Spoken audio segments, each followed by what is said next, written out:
농산물 품질관리사 농산물 유통론입니다. 유통론 하게 되면은 그 생산자로부터 소비자에까지 상품이 유동을 하죠. 이동을 할 거 아니에요. 그래서 생산자로부터 소비자에게 상품이 도달하기까지의 모든 경제적 활동을 통틀어서 유통이라고 얘기를 하죠. 그래서 유통에 대한 정의가 있습니다. 우리 시험 문제로 따를 수 있는 게 유통의 정의편에서 시험 문제 한 문제가 등장을 하죠. 유통이라고 한다면은 생산자가 농산물을 생산을 할 거 아니에요. 생산자로부터 어떤 중간 과정에 상인이 됐던 어떤 기관이 됐던 상인이나 기관을 통해서 결국은 소비자까지 생산품이 도착을 해서 소비될 거예요. 그래서 이런 그 농산물의 이동 과정에서 발생할 수 있는 모든 경제적 활동을 통틀어서 우리는 유통이라고 정의를 합니다. 그래서 거기 기출문제 보게 되면 유통 개념에 대해서 물어보는 시험 문제들이 뭐 자주는 아니지만은 몇 번씩 이렇게 등장을 해요. 그래서 뭐 1회 기출문제도 보면은 농산물 유통 개념으로 가장 적절한 것 그래가지고 생산자에서 소비자까지 모든 경제 활동의 종합적 개념이다 이렇게 얘기했고 5회 기출문제를 보게 되면은 농산물 유통이라는 것은 농산물의 생산자인 농업인으로부터 소비자나 사용자에게 이르까지 모든 경제적 활동이라고 또 이렇게 얘기하고 있잖아요. 결국은 생산자로부터 소비자까지 전달되는 과정에서의 효용의 증대라고 하는 일종의 이제 부가가치의 증대죠. 효용이라는 것은 만족도를 얘기하잖아요. 그래서 생산자가 예를 들어서 1,000원의 물건을 뭐 산지 수입사한테 넘겼다고 한다면은 중간 상인한테 넘겼겠죠. 근데 최초의 1,000원이라는 돈이 소비자한테 가게 되면은 2,000원에 판매가 된다 이렇게 가정을 한다면은 효용의 증대는 결과적으로 1,000원이 더 발생을 한 거죠. 좀 중간에 비용들이 발생했을 거예요. 이윤도 발생했을 것이고 그래서 중간에 비용이라든가 이윤들이 추가되면서 중간 상인들을 거치는 과정에서 최종적으로는 2,000원에 판매가 되는 이런 과정이 거쳤겠죠.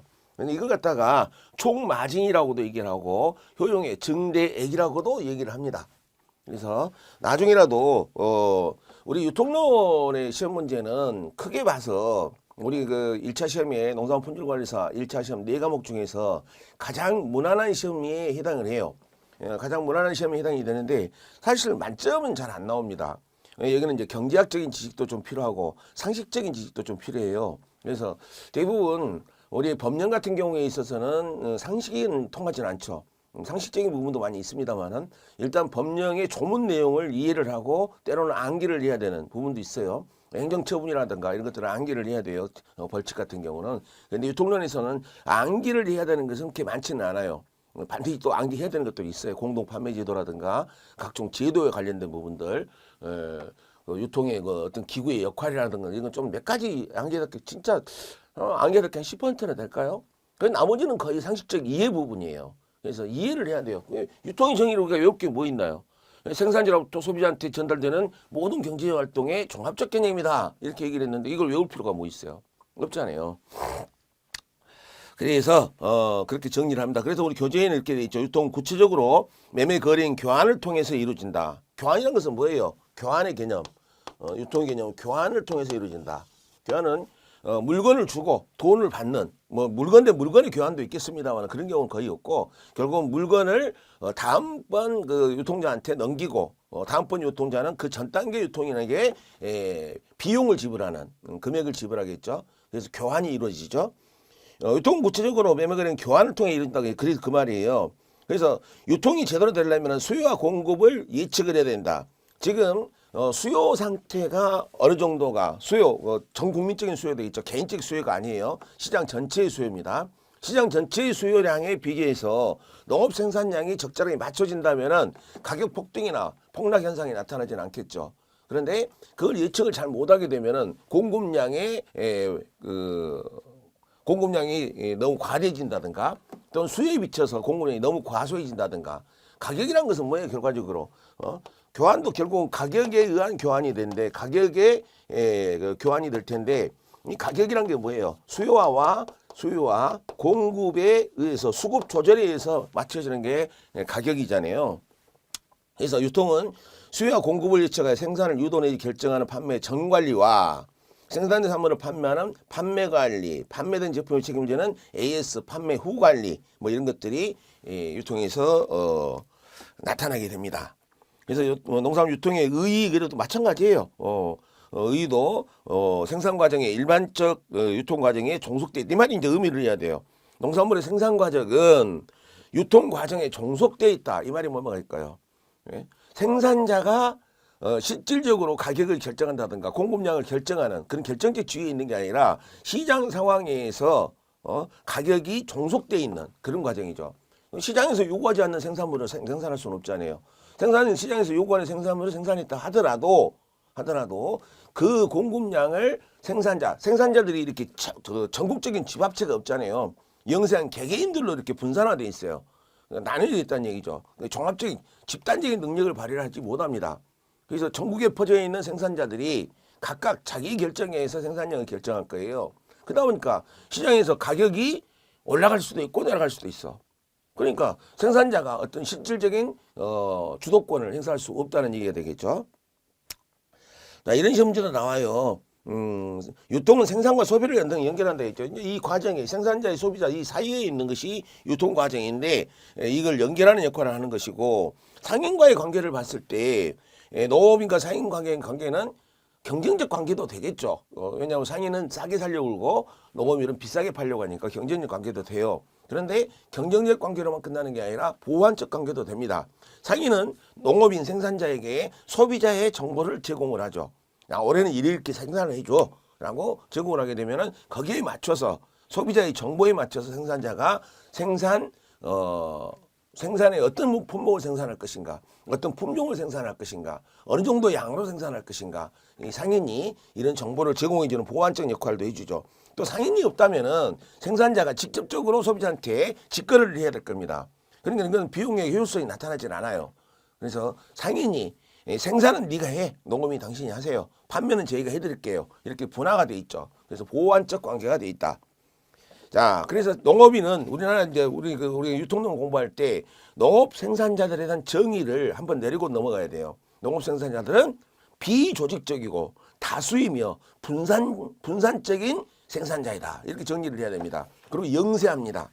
대한민국 농업인들이 물론 지금에 와서는 거대 자본화되는 경향도 있긴 해요. 근데 일반적인 경향을 봤을 때 영세적이고 좀 개별적 한 집 한 집 이렇게 비조직적 단체로서 활동을 하죠. 유통 마진을 봤을 때 이제 우리가 여기서 볼 때 생산자로부터 상인까지 올 때 여기에 얘기를 했어요. 1,000원짜리가 2,000원에 판매되더라. 이걸 갖다가 우리는 마진이라는 개념으로 설명을 했거든요. 나중에 이제 마진편 있어요. 그때 설명이 또 되는데 그러면 1,000원짜리가 2,000원에 판매됐으니까 중간에 유통기구에서 얼마가 발생을 했죠? 1,000원이라는 돈이 발생을 했죠. 이 1,000원이라는 돈이 총 마진이 돼요. 물론 상인들 간의 사이에서도 거래가 이루어지죠. 중간 단계의 마진들도 계산할 수가 있습니다. 자, 그 다음에 우리가 공부를 해야 될 것이 뭐냐면은 농산물의 특성이에요. 농산물의 특성은 시험 문제 100% 항상 출제가 되죠. 농산물의 특성. 근데 이 특성이 어려운 건 아니에요. 특성이 어려운 게 아니고 농산물이 가지고 있는 특성. 그러면은 뭐 농산물은 어떤 특성을 가지고 있지 한번 생각해 볼 필요가 있잖아요. 외울 것은 아니죠. 첫 번째 계절적 편제성이라는 표현을 쓰고 있죠. 첫 번째 계절적 편제성. 이 말을 이해 못하는 사람이 하나도 없겠죠. 가을에 나오는 것은 가을에 나오고 감자만 해도 어때요? 감자만 해도 봄 감자 있고 고랭지 감자 있고 가을 감자 있고 그러잖아요. 그리고 봄에 나오는 그 채소류가 있고 우리 그 양곡 그 식량나무 같은 것은 가을에 나오잖아요. 벼는 가을에 나온단 말이죠. 그리고 일반 과수작물들 같은 건 대부분 여름철부터 시작해서 가을에 또 나오죠. 그래서 나오는 계절이 있다는 얘기죠. 계절이. 그래서 계절적으로 편제되어 있습니다. 근데 이제 이게 계절적 편제성이 지금에 와서는 시설하우스 재배들이 많이 생기면서 계절적 편제성이 많이 완화되어 있기는 해요. 겨울에 수박 먹을 수도 있어요. 겨울에 딸기 먹을 수도 있고. 근데 가격이 비싸죠. 그래서 계절적 편제, 자연적 현상으로 본다면 계절적 편제성이 중요하죠. 그리고 두 번째 부피와 종량성이라고 돼 있죠. 이 부피와 종량성은 공산품에 비교했을 때 부피와 종량성이란 얘기예요. 부피와 종량. 공산품은 예를 들어 코카콜라 한 병, 천병이 있든 만병이 있든 똑같은 규격과 중량, 모양을 가지고 있죠. 그리고 박스에 포장하기도 편하고, 그리고 트럭에 적재를 했을 때 적재율 최대한 적재를 할 수 있는 그런 게 있는데, 이 농산품들은 일단 덩어리가 커요. 우리가 이제 김장철에 무 배추를 갖다가 가락동 도매시장으로 넘기는데 그 큰 트럭에 배추 한 덩이, 보통 요새는 박스 플라스틱 박스에다 넣대요. 배추 한 2덩이 정도를 플라스틱 박스에 넣어가지고 이렇게 넘기게 되는데 가격에 비해서 너무 부피가 커요. 그리고 너무 무거워. 그러니까 어때요? 운송비, 수송비가 너무 많이 듭니다. 일반 공산품을 동일한 중량으로 이동했을 때 얻을 수 있는 이익과 농산품을 동일한 중량으로 이동을 시켰을 때 얻을 수 있는 이익이 농산품은 너무 적다는 얘기죠. 왜? 부피와 중량이 너무 커서 그렇다는 얘기죠. 세 번째 나온 게 뭐예요? 부패성이죠. 농산물은 기본적으로 수분을 소유가 있죠. 수분. 많은 것들은 한 90% 가지고 있고 적은 것들도 70% 이상이죠. 사람도 마찬가지로 수분이 있어요. 그래서 농산품은 수분이 있기 때문에 이 수분이 있는 모든 뭐 식물이 됐든 동물이 됐든 모든 수분을 가지고 있는 거, 수분 속에 뭐가 자랄 수 있죠? 미생물들이 자랄 수 있잖아요. 그래서 수분이 있는 곳에는 미생물, 물을 필요로 하는 미생물들이 자랍니다. 그러다 보면 이 미생물들은 어떻게 해요? 결과적으로 식품을 부패시킬 거 아니에요. 그래서 농산물은 수분을 가지고 있기 때문에 물론 건조시킨 것들도 있어요. 건조시킨 것들 마늘이라든가 양파라든가 이런 껍질들을 건조시켜서 이제 유통시키기도 하죠. 고추도 뭐 건조시키기도 하고 우리 뭐 특이한 작물들도 건조시키기도 하는데 건조시켰다 하더라도 저장 기간이 길어졌다 뿐이지 수분이 없는 건 아니에요. 그래서 농산물은 부패성을 수분 때문에 가지고 있다. 그래서 비내구성이라는 표현을 썼죠. 그래서 저장 기간을 늘리기 위해서는 일정 기간 건조를 거쳐서 여러분들 수하고 분유 관련을 배웠을 거예요. 예냉을 하든가 아니면 예건을 하든가 아니면 큐어링을 하든가 이렇게 해서 저장 기간을 늘릴 수 있는 방법들이 있잖아요. 그리고 양과 질의 불균일성이라고 돼 있죠. 이건 이해를 하시면 돼요. 외우는 건 아니에요. 양과 질의 균일하지 않다. 불균일성. 이것과 관련되어 있는 것이 뭐냐면은 표준화가 어렵다는 얘기죠. 표준화 또는 등급화가 안 된다는 것이 아니고 어렵더라 하는 얘기입니다. 양과 질이 불균하다는 얘기예요. 한 농업인이 과수원에서 사과를 생산을 해도 똑같은 크기로 똑같은 색깔, 똑같은 모양 이런 걸로 생산할 수가 없죠. 다 틀려요. 한 농업인, 한 일개인이 생산하는 과수원에서도 이렇게 모양이 다 다르고 크기도 다르고 중량도 다릅니다. 그런데 전체적으로 봤을 때는 얼마나 다를까요? 그래서 표준화 등급화가 어려울 거 아니에요. 그래서 양과 질이 불균일하다. 그래서 어차피 이건 불가능한 얘기죠. 양과 질을 균일하게 만들 수는 없어요. 그런데 생산된 것들을 어떤 기준에 의해서 표준화시킬 수도 있고 등급화시킬 수는 있어요. 특상 보통으로 선별한다든가. 그리고 우리가 이제 박스 표준화 같은 게 있죠. 박스에 이제 규격을 표준화해서 우리가 가락동 도매시장에 물건을 냈을 때 동일한 중량, 5kg면 5kg, 10kg면 10kg, 동일한 중량으로 그리고 동일한 등급으로 해서 선별화 작업을 통해서 이걸 약화시킬 수는 있죠. 그 다음에 용도의 다양성이라는 게 있죠. 용도의 다양성이라는 것은 우리 농산물은 항상 식용으로만 사용되는 것은 아니죠. 그리고 다른 용도로 사용될 수가 있어요. 공산품이 원료로 사용될 수도 있고 그 다음에 사료용으로도 사용될 수가 있어요. 그래서 용도의 다양성이 존재하기 때문에 나중에 보게 되면은 대체성과 관련된 부분이 이제 경제편에서 나오게 될 거예요. 그래서 용도의 다양성이라서는 식용, 고업용, 원료, 사료용 등 그 용도가 다양하다. 이게 수요처에 항상 작년에 했던 것처럼 올해도 똑같이 사용됐으면 좋았을 텐데 수요처에서 용도를 바꿔버린다는 얘기죠. 그래서 품목 대체가 가능하다. 대체성이 존재한다는 얘기죠. 작년에는 이 업체에서 과일을 생산할 때 키위를 먹었어요. 키위를 취급을 했어. 근데 키위 가격이 올라가 버린 거야. 그래서 키위 생산 농가가 작년 가격으로 올해도 판매되려니 하고 시장에 내놨더니만은 그 업체에서 키위를 취급하지 않고 이번엔 참다리를 취급합니다. 참다리가 더 싸다는 얘기죠. 그래서 용도의 다양성은 대체성과 관련이 돼 있죠. 용도의 다양성은 상품의 대체성과 관련돼 있어요. 자, 그 다음에 이제 제일 중요한 것이 하나 나옵니다. 뭐냐면 수요와 공급이 비탄력적이다. 비탄력성이라는 표현을 쓰죠. 자, 이건 굉장히 중요한 건데 나중에 경제편에서 따로 배워요. 간단하게 탄력성에 대한 개념만 얘기를 한다면은 탄력성은 가격의 등락이 있겠죠. 가격의 등락에 의해서 수요량이라든가 공급량이 출렁거립니다. 예? 예를 들어 가격이 올라가게 되면은 소비자들이 비싸서 안 사 먹을 거 아니에요? 그 수요량이 감소를 하겠죠. 이게 수요 법칙이에요. 가격이 내려가게 되면은 수요량은 올라가겠죠. 싸니까 많이 먹으니까. 공급적인 측면에서도 가격이 올라가게 되면은 생산자들의 수입이 올라가기 때문에 날밤을 새서라도 우리 농업 생산품은 날밤을 새서 생산할 수는 없지만 공산품이라면 어때요? 날밤을 새서 생산을 하겠죠. 근데 농업 제품에는 가격이 급락이죠. 가격이 오르고 내린다고 해서 수요량을 조절할 수 있고 공급량을 조절할 수 있을까 하는 얘기죠. 이게 조절이 어렵다고 한다면 비탄력적이에요. 조절이 가능하다면 탄력적이 되겠죠. 그래서 가격의 등락에 따라서 수요의 변화율을 따지는 거거든요. 증감을 따지는 거예요. 그래서 나중에 이제 경제편을 배웁니다만은 그러면 간단히 얘기해서 농산물은 어쩌냐? 농산물은 대부분의 농산물의 주력 농산물들은 필수제입니다. 필수제라는 얘기는 뭐예요? 안 먹으면 안 된다는 얘기예요.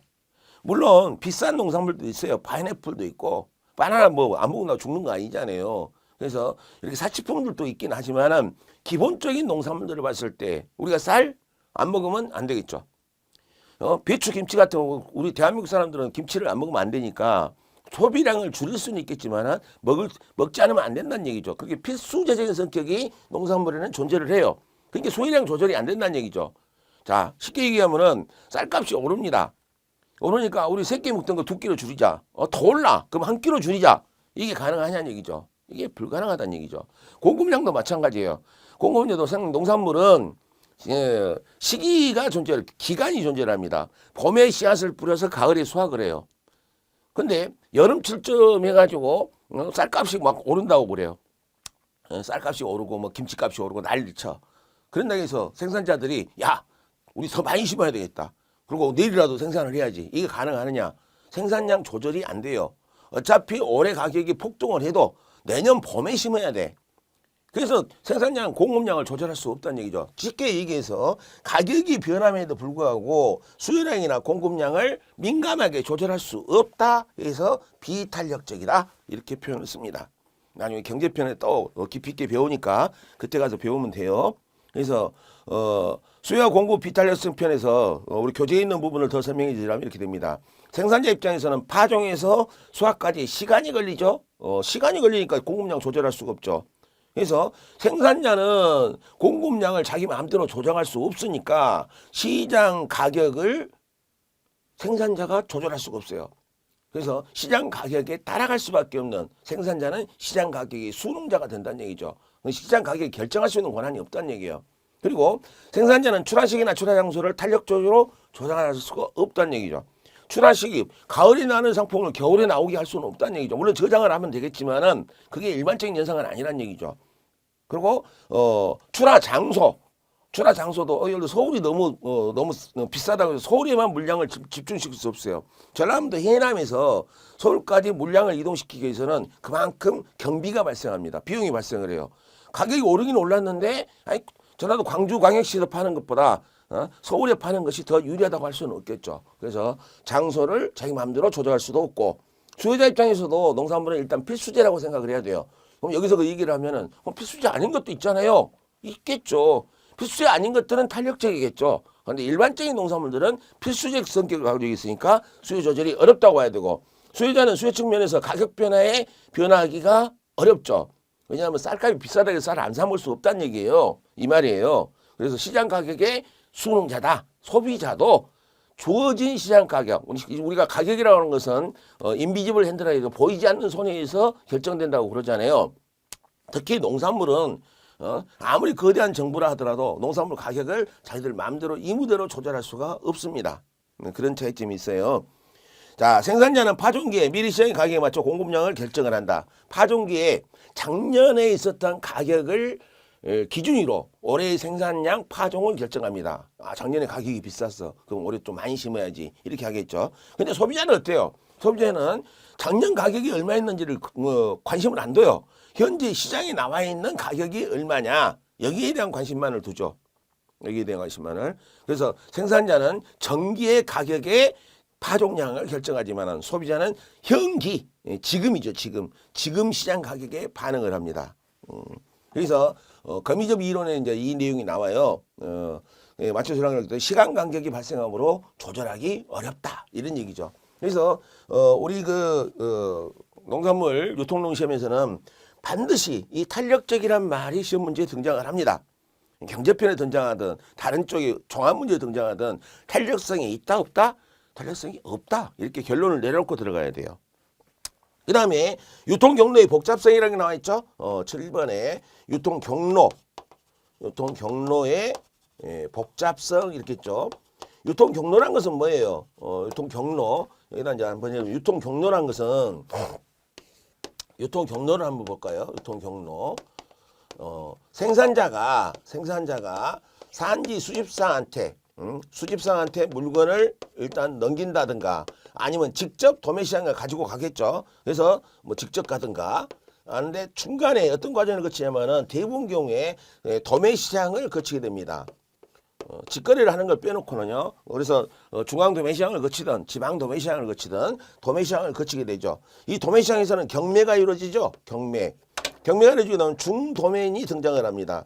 중도매인이 등장을 해서 낙찰을 받습니다.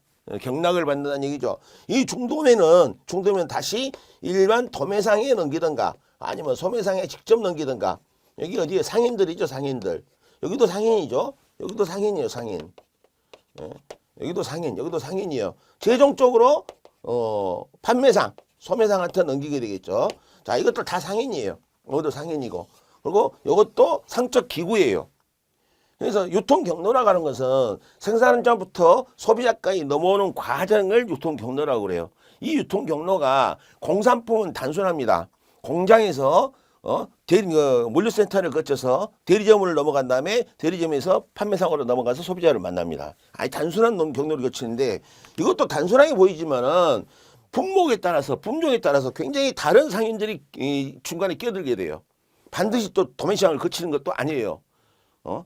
농협 같은 경우는 일반 마트라든가 대형 판매상 쪽에 직거래 하기도 합니다. 그래서 복잡하고 다양합니다. 그래서 복잡하고 길다 하는 것을 원칙으로 잡으면 돼요. 일단 유통경로가 단순한 유통경로를 가져가는 경우도 있겠죠. 그런데 그것은 일반적인 현상은 아니라는 얘기죠. 그래서 일단 유통경로는 복잡하고 깁니다. 길다. 이것도 해야 돼요. 복잡하고 길다. 우리가 예외적인 경우를 가지고 우리가 머리를 굴릴 필요는 없고 일반적인 경우를 봤을 때 농산물의 유통경로가 길고 복잡해서 그래서 생산자가 수취하는 가격과 소비자가 수취하는 가격을 비교했을 때 어때요? 비교했을 때 가격 차이가 많이 난다는 얘기죠. 아니 우리 축산물도 그렇잖아요. 소비지 속값이 막 떨어진다고 난리요. 농민들은 중내산이 그러고 있습니다. 축산 농가들은. 근데 백화점이나 마트 가서 삼겹살하고 소고기 한 근이라도 하려고 보니까 이 가격은 안 떨어진다는 얘기죠. 그래서 소비지 가격이 생산지 가격으로 생산지 가격이 소비지 가격으로 바로 영향을 주는 것도 아니에요.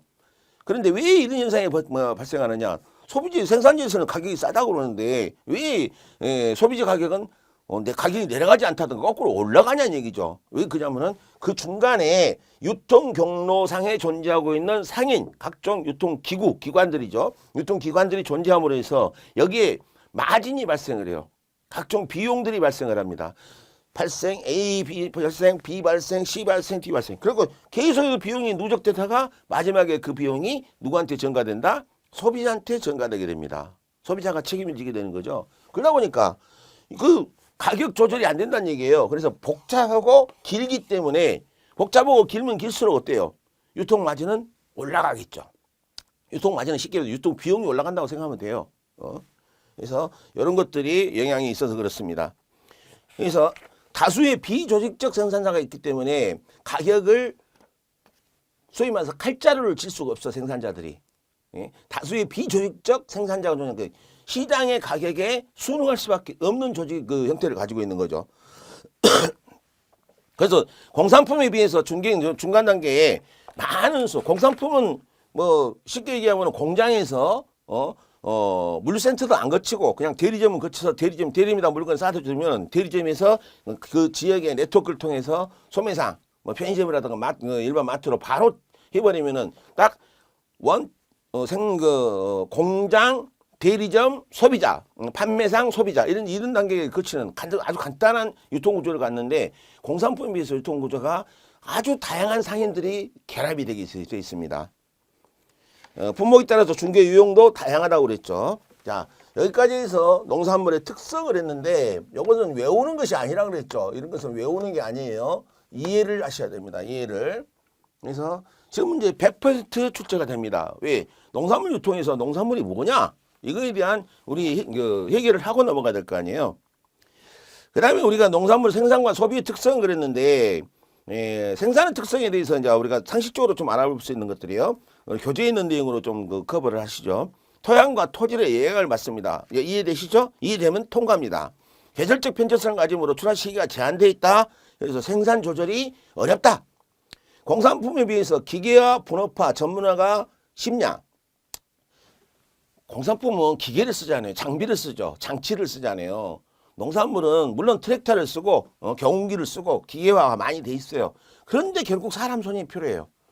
트랙터 모는데 사람 손 안 필요합니까? 그리고 종자 뿌릴 때 일일이 사람 손이 가야 되는 부분도 아무리 모내기 할 때 이양기를 쓴다지만은 그 이양만 해놓으면 농사가 다 끝나나요? 사람 손이 또 들어가야 돼요. 그래서 공산품에 비해서 기계화도 좀 어렵고 분업화도 잘 안 돼 있고 한 집에서 그냥 몽땅 독박 써서 하는 거죠. 그다음 수학 체감 현상이라고 그랬는데 땅이라고 하는 것은 생산량을 아무리 증대시키고 싶어도 비료도 많이 넣고 사람 인력도 많이 투입하고 거기에 많은 효율적인 어떤 농사 비법을 적용한다고 해도 무한정 생산량을 증대시킬 수가 없습니다. 그래서 비료 같은 것을 준다 좀 더 주면은 더 생산이 더 잘 되겠죠. 안 주는 것보다 낫으니까 대비를 주는 게 더 낫겠죠. 줘도 올라가는 수학 체감이기 때문에 수학 체감을 잠깐 얘기하면은 생산량이 비료를 준다고 생각을 해요. 비료를 줬습니다. 1단계 비료 주고 2단계 주고 주면 줄수록 생산량이 올라가긴 해요. 그런데 한도 끝 없이 올라가냐? 안 그래요. 정점에 오르게 되면은 여기서 머무르든가 아니면 하락을 해버려요. 이걸 갖다가 수학 체감이라고 합니다. 직선으로 올라갔다면은 체감이라는 표현을 안 쓰겠죠. 그런데 이런 식으로 올라가기 때문에 최적적으로 감소한다. 그래서 체감 현상이 있다. 농산물의 이제 특성이죠. 그 다음에 자본의 유동성이 느리다. 유동성이란 뭐래요? 돈의 흐름을 얘기합니다. 현금 흐름을 얘기하는 거예요. 그래서 봄에 파종을 하고 가을에 수확하게 되면은 이 농업인은 언제 현금을 만져요? 가을에 현금을 만지게 되겠죠. 그래서 봄에 파종했다 해서 바로 돈이 들어오지는 않는다는 얘기죠. 현금 연도성이 느리다. 그래서 이걸 자본 회전이 느리다 그래요. 그리고 우리나라는 생산성이 높은 농업 방식을 쓰고 있느냐. 동일 단위 면적 땅에서 생산량이 높지를 않습니다. 왜냐하면 노동 집약적으로 왔기 때문에 노동을 아무리 투입한다고 해도 그러면 수학 체감 현상이 있다 있잖아요. 그래서 일반 공산품에 비해서 효율성이 생산성이 낮다. 농산물 소비 특성도 나오네요. 자연적 요인에 영향을 받는다. 소비자들은 지리적 풍토 생물학적 요인, 자연적 요인에 영향을 받죠. 그 지역에 사는 사람들, 열대지방에 사는 사람들, 아열대지방에 사는 사람들, 온대지방에 사는 사람들, 식생활 습성이 달라요.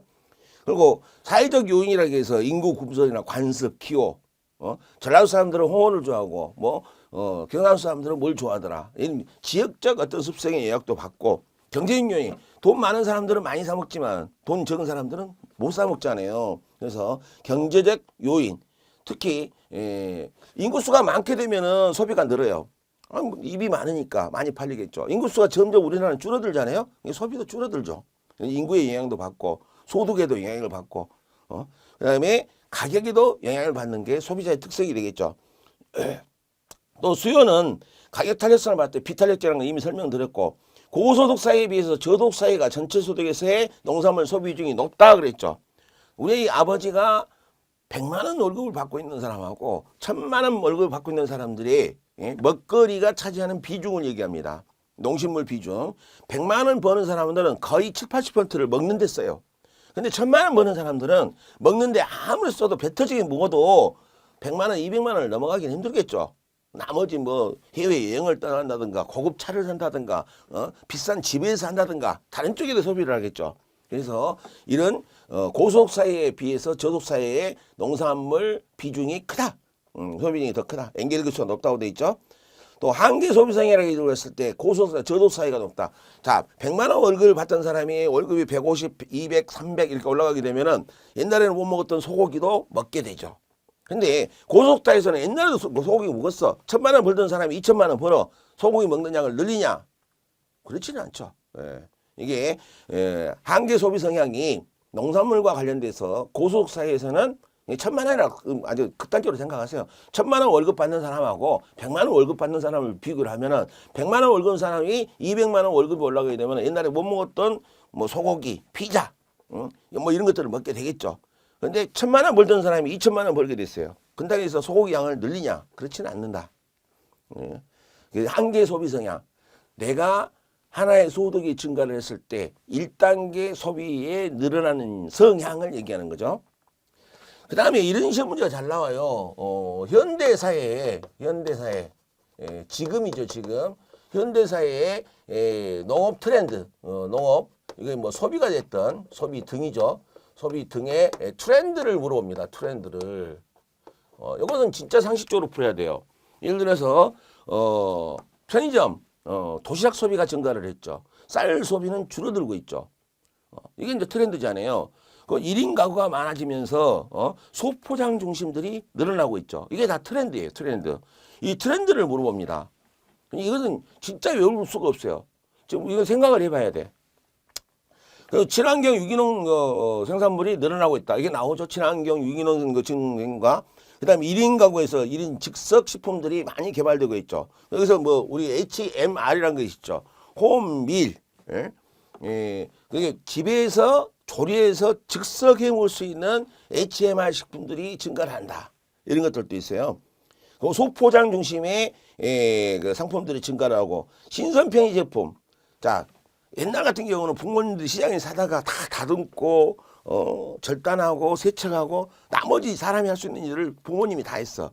근데 요즘 마트에 가보면 어때요? 모든 것이 다 정리됐고 사다가 씻을 필요도 없어요. 그냥 바로 국거리로 넣을 수도 있고 바로 요리를 할 수 있는 상태로 제공이 됩니다. 프레시 커트라고 그러죠. 세척돼 있고 절단돼 있고 그럼 이런 제품으로서 제품들이 유통이 됩니다. 신선 편의 제품이 증가를 했죠. 그리고 가공식품들이 더 많아졌죠. 가공식품들이 원물 생산보다는 훨씬 더 많아졌어요. 왜냐면 요즘에 와서는 기능성 식품, 몸에 좋다면 다 먹잖아요. 이것들이 이제 공장을 거쳐서 가공식품으로 많이 대응됩니다. 대형마트나 창고에 하는 점이 등장, 유통 구조가 변화되고 있고 콜드체인 시스템으로 수학 풀징관에도 이미 배웠죠. 생산 단계에서의 바로 좋은 창고로 들어갔다가 우리 그 냉장 탑차라고 하는 탑차에 실려서 소비지 마트에 그 뭡니까 차가운 쇼윈도가 있죠. 윈도우 상태에 냉장 진열을 합니다. 그 상태에서 판매가 다 생산 직후로부터 판매까지 콜드체인이 이루어져 있다는 얘기죠. 식품 구조도 우리나라 보게 되면 고급화 다양화되어 있고 우리는 지금 우리나라를 봤을 때 공유 중심의 소비에서 육류나 수산물 소비가 훨씬 더 증가를 하고 있죠. 자, 그런 내용들이 이 트렌드인데 이 트렌드를 따로 공부할 수는 없어요. 우리 생각적으로 해봤죠. 유기농 식품 증가하고 있지. 친환경 농산물, 소포장 중심, 그 다음에 이런 핵가족화 때문에 즉석 식품들, 이런 것들이 증가를 하고 있구나 라고 머릿속에 생각하다가 정리를 해야 되지. 이걸 왜 어떻게 외웁니까? 그 다음에 농업경영력 함정 의사결정 시 유의사항 그랬는데 한번 읽어보시면 될 것 같고요. 그 시험 문제 나오는 건 아니에요. 농산물 유통의 변화에 있어서 계절적 편제성의 완화. 이 말이 뭔 말이에요? 여름에 계절적으로 나오는 거 가을에만 수박이 여름만 나오냐 이거죠. 겨울에도 나올 수 있다. 그리고 자본의 집적화. 이게 앞으로는 이것도 트렌드예요. 노동집약적인 사람의 힘으로 농사를 짓던 시절에서 이제는 기계, 자본이 들어가지 기계가 들어올 거 아니에요. 그래서 자본을 집중적으로 투입을 해서 사람의 인력을 많이 빼버리고 기계화시켰다는 얘기죠. 그리고 품질 관리 기술도 우리 이제 수화국 품질 관리 기술이라고 배웠잖아요. 특히 저온 기술들, 저장 기술들 이런 것들이 굉장히 발달합니다. 그래서 기술이 향상도 되고 있고 상품성 향상을 위한 다양한 시도도 있죠. 농산물 브랜드, 우리 전국 각지에 특화되어 있는 지역 특산품들 얼마나 많아요. 지리적 표시제, GAP 농산, 안전한 농산물이죠. 해썹, 생산 과정에 있어서의 해썹, 7단계를 적용한다든가 이런 것들이죠. 그리고 각종 편리성, 편의성, 기능성을 부과시키죠. 그래서 상품성을 올려, 그래서 가격을 올릴 수 있는 기회를 갖는 거예요. 유통기구도 예전에는 전통적 오일 시장이라든가 전통 시장에서 거래된 것들이 이제는 어때요? 대형 마트라든가 집집마다 있는 SSM, 슈퍼마켓 이런 것들에서 유통이 주로 이루어집니다. 요즘은 또 전자상거래가 또 일반화돼 있죠. 그래서 SNS에는 거래라든가 카페 블로그를 통해서 직거래가 이루어진다든가 아니면 쇼핑몰을 통해서 유통이 또 이루어진다든가 이런 변화가 있어요. 그리고 국제시장도 많이 변했죠. FTA 타결에서 국가 간 경계를 넘어서 농산물들이 자유롭게 유통이 됩니다. 옛날에는 관세를 통해서 못 들어오게 막았어요. 우리나라 농산물을 보호해야 되니까. 근데 이제는 보호를 못해. 그래서 죽으려면 죽고 그래서 차라리 외국에 수입해 먹는 게 더 싸다. 우리나라에 배추 김치라는 게 있잖아요. 거의 중국 우리 그 상가 음식점에 가서 먹는 배추 김치의 약 90%는 중국산이라고 하는 얘기가 있어요. 이게 중국산이 싸니까 그렇죠. 그래서 국내에 있는 배추 농가들이 중국산에서 밀린다는 얘기죠. 이게 뭐냐면은 국제 간에 벌어지는 가격 차이를 관세, 세금을 매겨가지고 통관세를 매겨서 조절하던 시절은 지났다는 얘기죠. 자, 이런 것들이 있는데, 자, 우리가 유통론을 공부하면서 이런 것들이 있죠. 유통론 공부를 해서 유통론 학습이죠. 여기서 하나를 정리를 하고 넘어가서 유통론 학습 방법을 한번 정리를 해야 되겠는데, 유통론은 암기가 아니다. 암기 과목이 아니다는 거죠. 그래서 그럼 뭐예요? 이해를 해야 된다는 얘기죠. 그래서 교과서를 이해하라는 얘기예요. 근데 그래서 100%다 암기할 것이 없다 그런 뜻은 아니에요. 암기할 것도 있어요. 지금 여기서 봤을 때 농산물 특수한 여기 외울 거 있습니까? 외울 거 하나도 없어요. 그리고 안과목이 아니고 그 다음에 상식적인 부분, 시사상식적인 부분에 이해가 필요하다. 이런 것들이죠. 그리고 이제 서브 정리인데 정리는 여러분들 교과서에 보게 되면은 문제들이 많이 있어요. 서브 정리는. 그래서 정리는 문제 중심으로 해둔 게 좋아요. 문제 중심으로. 그래서 기출문제풀이라든가 여러분들 교과서에 있는 문제를 풀어보는 것이 공부의 가장 효과적인 방법일 수 있다는 얘기죠. 그래서 문제 잘 풀어보면 돼요. 유통론 학습은. 그래서 이렇게 한번 정리를 해드리고, 그래서 여러분들 교재에 있는 문제들을 깊이 있는 설명은 의미가 없어요. 깊이 있는 설명도 할 필요도 없고요. 유통의 개념으로 가장 적절한 것 그랬죠. 그래서 생산자에서 소비자까지 모든 경제활동의 종합적 개념이다. 어려운 거 없잖아요. 그리고 2번에서도 마찬가지예요. 틀린 것 그랬는데, 자, 사회가 분화되고 왜 틀린가를 따져야 되겠죠. 비농업 인구 비율이 높아집니다. 농업 인구보다 비농업 인구. 왜냐하면 도시로 이동하는 사람들이 훨씬 더 많아졌다는 얘기죠. 농산물의 유통량은 감소합니까? 도시 인구가 많아질수록, 자, 여기 우리 시험 문제를 정리를 하게 되자면 이런 얘기예요. 자, 일반 농촌 인구죠. 농촌 인구라 해서 다 농사를 짓는 건 아닙니다만은 농촌 인구가 도시 인구로 이동을 하죠. 인구의 이동이 이루어집니다. 이동이 이루어지죠. 그러면 유통의 필요성이 증가를 할까요? 감소를 할까냐는 얘기죠. 어차피 먹을 것은 농촌에서 생산이 돼. 근데 사람들이 다 도시로 떠나버렸어. 도시에서는 농사 안 지어. 그러면 유통이라는 것은 생산자로부터 소비자한테 물건이 전달되는 모든 종합적 개념이라고 그랬잖아요. 그러면 농촌 인구가 도시 인구로 이동하면 할수록 유통의 개념은 점점 증가를 하겠죠. 유통의 필요성은. 그걸 물어보고 있고, 유통의 사회적 역할을 물어보고 있습니다. 농산물 유통은 유통이 생산과 소비를 연결해 줌으로써 농산물 사회적 순환을 통해 농업 발전에 기여를 하겠죠. 옳은 거 틀린 걸 그렇게 나중에 기출문제도 풀어드리겠습니다만은 옳은 거 틀린 걸 할 때 1번 같은 거 왜요? 농산물 유통은 생산 기반을 고쳐 지역 내 자급자족? 자급자족이란 뭐예요? 내가 생산해서 내가 먹고 끝내버린다는 얘기죠. 그럼 도시 있는 사람들은 다 죽어버리라고요? 자급자족을 위해서 농사 짓지는 않죠. 유통을 위해서 하는 거죠. 그래서 농산물 유통은 유통 마진을 축소하고 생산자 소비자는 직거래를 확대한다. 농산물은 기본적으로 농산물 유통의 과정은 복잡하고 길어요. 유통 마진을 축소시킬 수는 없어요. 근데 유통기구를 효율화시킬 수는 있겠죠. 적당한 사인들이 개입하는 것은 어쩔 수 없기 때문에 거기까지는 인정을 하는 그런 유통기구의 조정은 필요합니다. 그래서 유통 마진이 축소됐다고 해서 효율적이다? 그렇지는 않아요. 유통 마진이 높다고 해서 비효율적이다? 그렇지도 않아. 그래서 생산자와 소비자가 직거래를 확대한다고 해서 그게 유통이 효율적이다? 직거래 좋아요.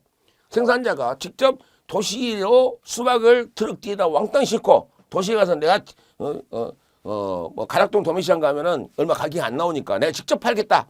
트럭에 싣고 갔어요. 자기 기름값 다 들고 하루 품내서 인건비 들여가지고 아파트마다 마이크 대면서 농촌에서 직접 왔어요. 직접 왔어요 하면서 판매를 합니다. 자, 이때 가격에 대한 정보도 좀 이야기했겠지만 일단 비용이 들었죠. 기름값 들었죠. 자기 인건비 들었죠. 비용 들었어요. 차 끌고 갔으니까 차량의 감가상각도 들었을 거예요. 그래 다 팔면 좋아. 근데 안 팔려.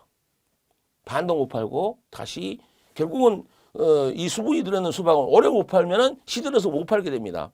그러면 내려와서 못 판 것들은 다 버려야 돼. 자, 이게 효율적입니까? 직거래가 효율적이라고 봐야 돼요. 직거래라고 해서 반드시 효율적인 것은 아니다는 사실이죠. 직거래라고 해서 효율적인 것은 아니에요. 자, 4번에 농산물 특성에 관한 설명 옳은 거 그랬죠. 표준화 등가가 어렵죠. 수요와 공급이 비탄력적이죠. 용도는 다양합니다. 운반비, 보관 비용이 비싸는 게 많이 들까요, 적게 들까요? 자, 우리가 얘기했을 때 여기 부피와 중량성이 있었죠. 부피와 중량성.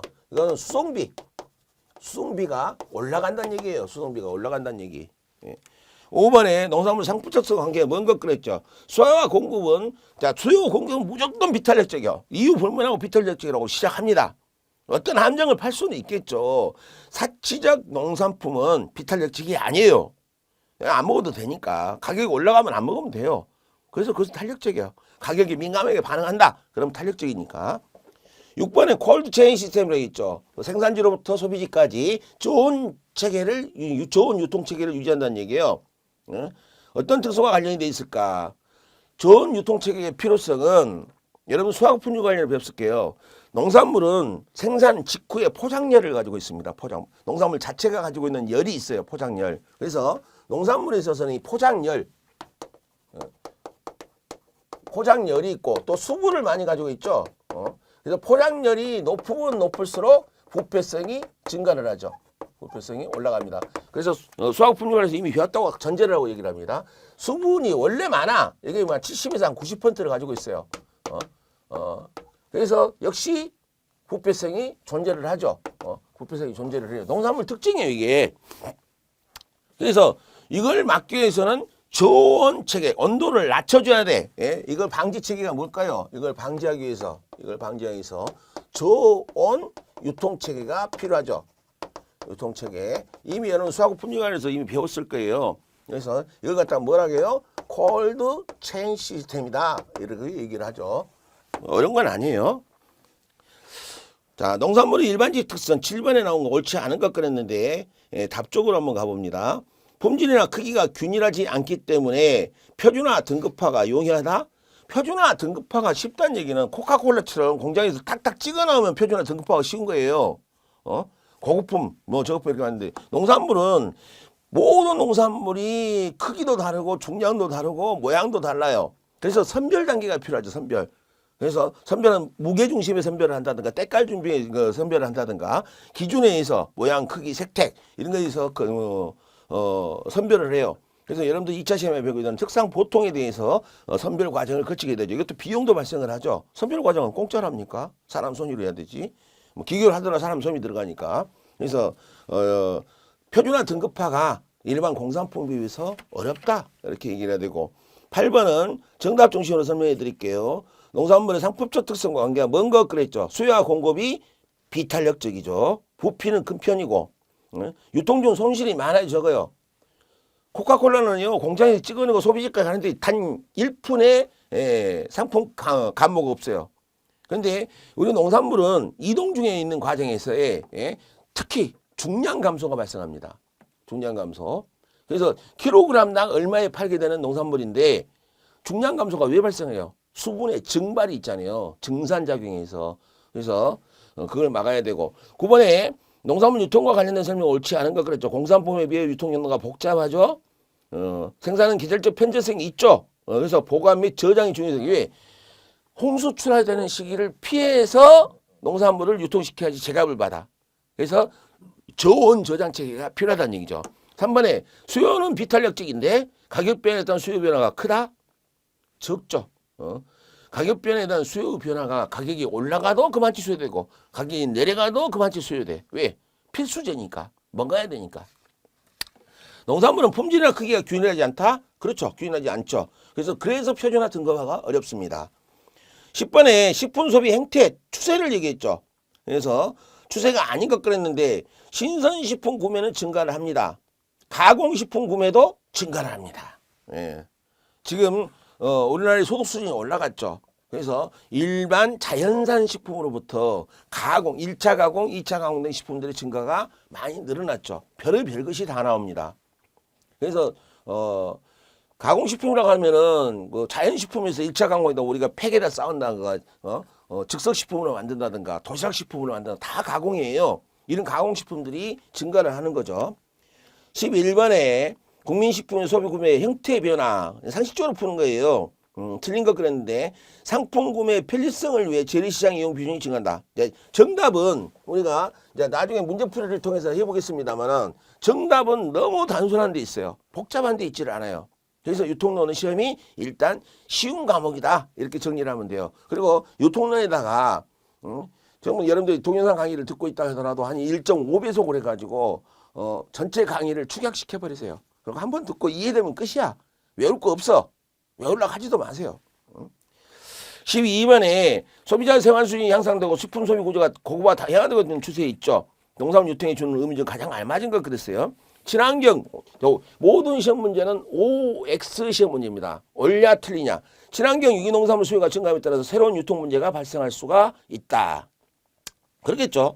친환경 유기농산물의 수요가 증가를 합니다. 즉 무농약 식품들, 저농약 식품들 이게 증가를 하겠죠. 그래서 과거에 있었던 유통 구조로는 친환경 농산물의 저는 친환경 농산물은 소비체에서 굉장히 고가로 팔려요. 다른 유통 구조를 가져야 돼요. 이런 것들도 있고 13번에 유통시장의 개방 등 국제 환경 이런 것도 한번 읽어보고 풀어보고 넘어가시면 돼요. 가장 적절한 그랬는데 1번에 국내 보조금이 감축됩니다. 예? 그러면 국내 보조금이 감축되게 되면은 생산지의 지원금이 줄어들겠죠. 그러면 가격에 대한 조절 능력이 상실돼요. 생산지에서 가격 조절할 수가 없어요. 예? 가격 변동이 완화되는 건 아니겠죠. 수입 대체 작목 개발이 가속화됩니다. 왜냐하면 수입 농산물에 의해서 국내 농가의 그 동일한 농작물들이 이게 폭락을 하죠. 죽어버리죠. 그럼 거기에 맞서는 대체 작물들이 가속화되고 가속화됐다 해서 국내 농산물 가격이 안정이 됐다 이렇게 볼 수는 없죠. 국내 농산물 가격은 왜 국내 FTA에 의해서 국제시장을 열어놓게 되면요 국내 농업인들이 위협을 느끼고 결국은 망할 수도 있어요. 국내 가격이 안정화되지는 않겠죠. 뭐 그런 것들을 물어보고 있네요.